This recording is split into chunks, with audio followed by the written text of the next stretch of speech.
Hello, folks. Welcome back. This is part 7. Part 8. Well, yeah, continuation of part 7 or part 8. In this, we're continuing talking about the class of '95. We got up to Russell. As we were saying, Russell was a unique guy. He was very, sometimes emotional. If you remember the drafts. I mean, Russell. When he refereed the draft final. I mean, and a certain Mr. Ferber thought he was being thought he was not very professional. What's the word? Thought he was being complicit with you, was it? He thought he was like being favouritising you. And Mr. Ferber came up to him after the final and questioned his refereeing judgments. And we went up to Russell and turned round and he was crying. And I said, "What's up, Russ?" And he said, "Oh, I'm a soft bastard, aren't I?" But that's just Russ. Yeah.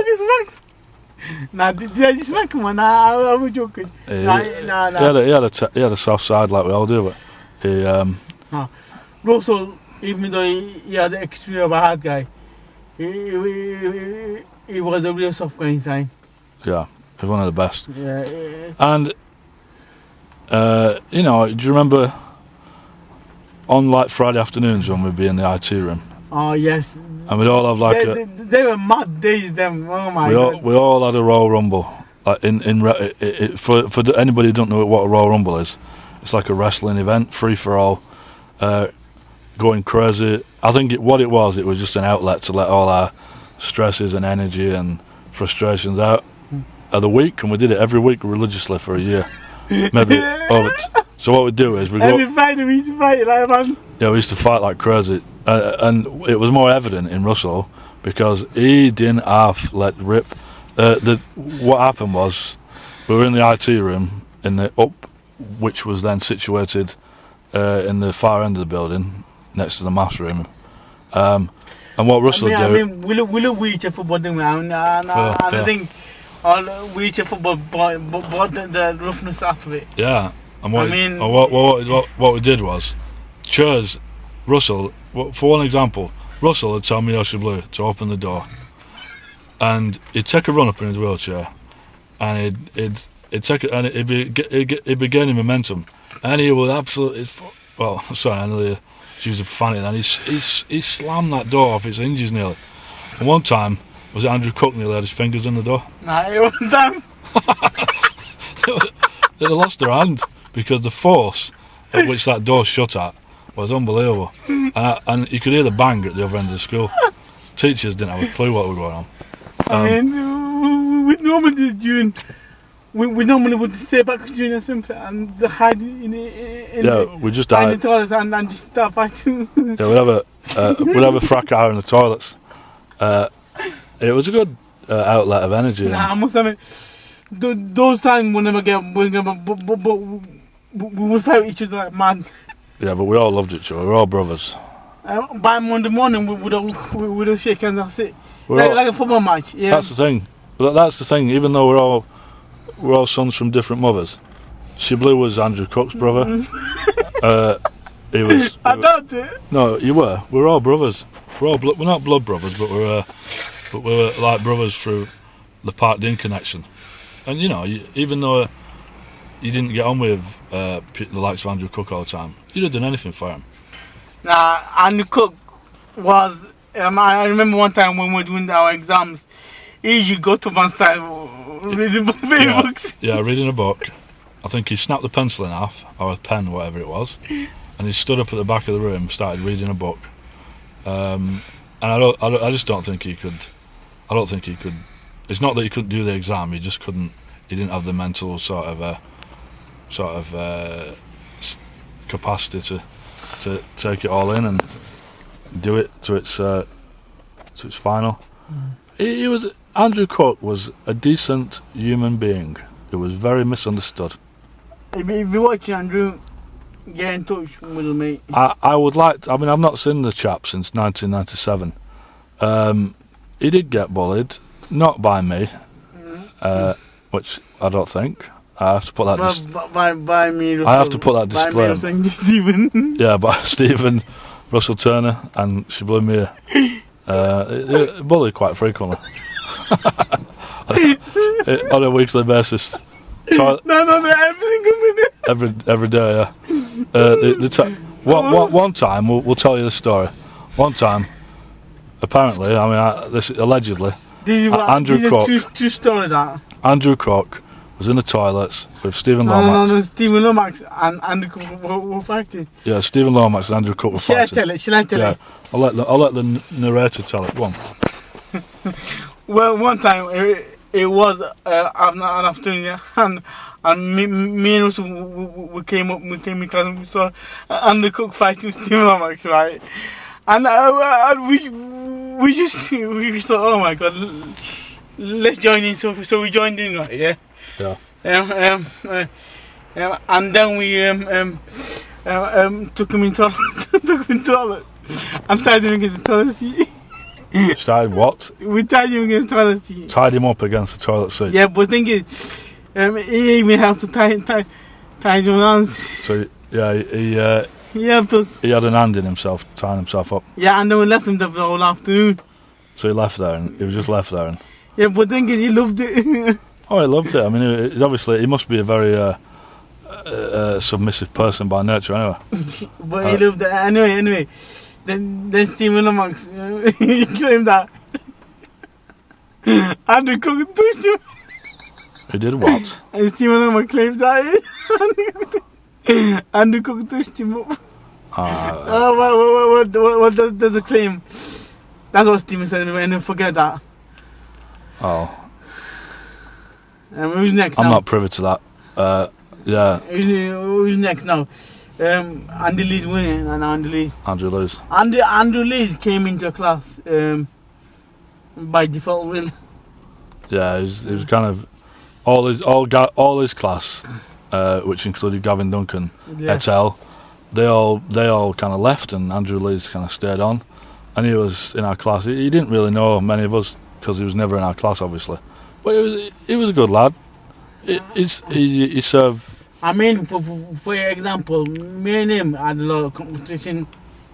Yeah, you both want to be. You both want to be lovers. Nah, no, because he was from a top higher form than us. He tried to bully us sometimes, and knowing me, I don't like bullies. Oh. Anyway, I'm the one who does the bullying. Nobody bullies me. Let's put it that way. Yeah. Anyway, what it was, he tried to bully me. So me and him had a competition. I remember once, right, when you weren't there, Kev, me and Russell were in Jones' class. Yeah, and I think Andy Lee said so much to Russell. So I go up and did my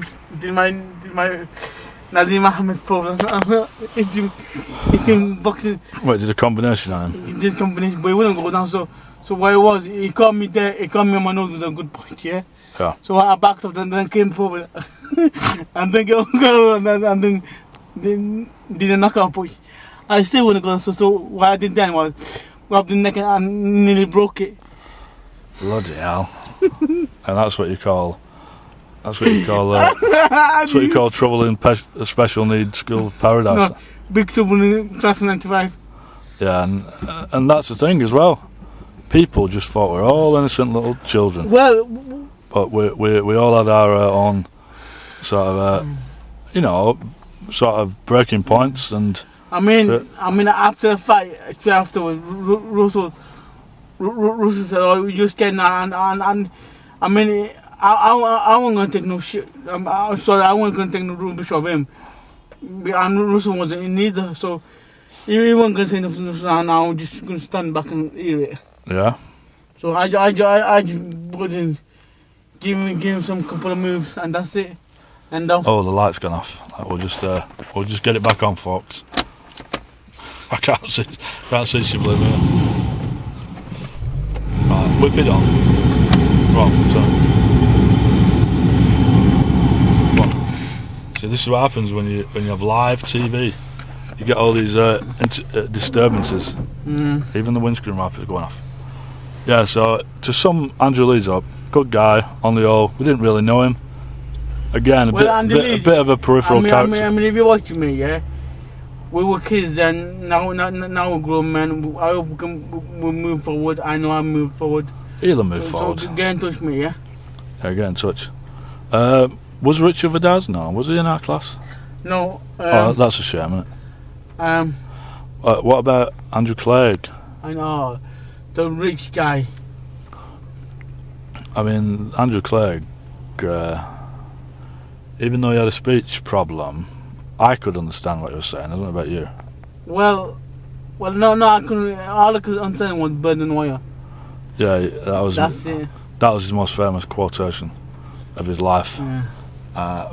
But for me, Andrew was one of the best likable characters in that year. He was genuine. He was loyal. I mean, probably why people liked him. I don't want to say them, but people liked him. I mean, the teachers liked him to have him in school because his dad would give away a certain amount of money to the school every year. Well, that's a very, very controversial statement from Shiblu here there. Well, he's suggesting that Andrew Clegg was some kind of cash cow. But you know he was. Andrew Clegg, I mean, I know they donated the Aquafresh buds and a few pounds here and there. I've seen that lying around now. Yeah, I've seen it. It looks really old now, doesn't it? And tatty. And he's still going around though. Oh yeah. But yeah, and Andrew Clegg's family did, they did quite a lot for the school. If he was in an American school or Filipino school, obviously he would be getting first honours. But because Part D didn't work like that, in schools around the world where they're privately funded, whoever parent, doesn't matter how intellectually superior the student, whoever parent donates most money normally gets first honours, and that would have applied to Andrew in any other school.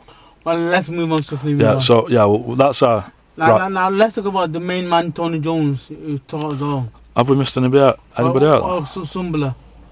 Sumbler and Shabnam. No, not Shabnam, Sumbler. Sumbler. Sumbler is Kernet's sister. I still speak to Kernet. I said I'd give her a shout out. So, anything to say to Kernet, Shiblu? No, keep it real. Keep it real, eh? Keep it real. I'm joking. He says in Bengali accent. I'm joking. Yeah. I don't know it that much, but yeah, she was very young. Keep watching us. Keep watching. Yeah, okay, let's go. Keep watching. Sumbler. Sumbler I like Sumbler. I called her Thumbelina Thumbelina? Yeah, because she was small and she was small. Yeah, no, she wasn't petite. She was very small. Yeah, she was very, very meticulous. Her handwriting and everything about was very organised. Man. I think that's just the Pakistani way, though. I think that's how they brought up, to be very, organised. Let's be politically correct. I know you're Bengali. There was a civil war 60 years ago. But, no, I don't want to go to you. I know Bengalis and Pakistanis have come together now, haven't they? Yeah. So that's a political statement over. Sumbler was a very charming, angelic sort of girl, wasn't she? Yeah. I suppose she was okay. She was a good, nice girl. Good to get on with them. Understood everything. Yeah, very intellectual. Was she intellectual? I don't know. How could you question that, Mr. Mayor? Well. She was. See, like, isn't it? Oh, Kernet's good out. Have you on a fork? Have your ass on a fork, son? Nah, mate, I'm alright, mate. Thanks. So, right, let's talk about the women we fancied in that year. In that year. But the one that women with the women. The only classroom assistant which was Janet Billingsley. Oh, well. Yeah, we can't talk about teachers. No, actually. Which students did you fancy? I can't remember. I think you carried a torch for Alison Dawson, I think. Why? Don't make no visual, man. Come on, man. Don't make no visual. Alison Dawson. If you're watching, here's your number. I don't fancy you. I don't like you. Well, he don't dislike you, but he's just he's impartial. Anyway, we'll have to come back because that's another 15 minutes gone. Alright, we'll see you shortly. Thank you.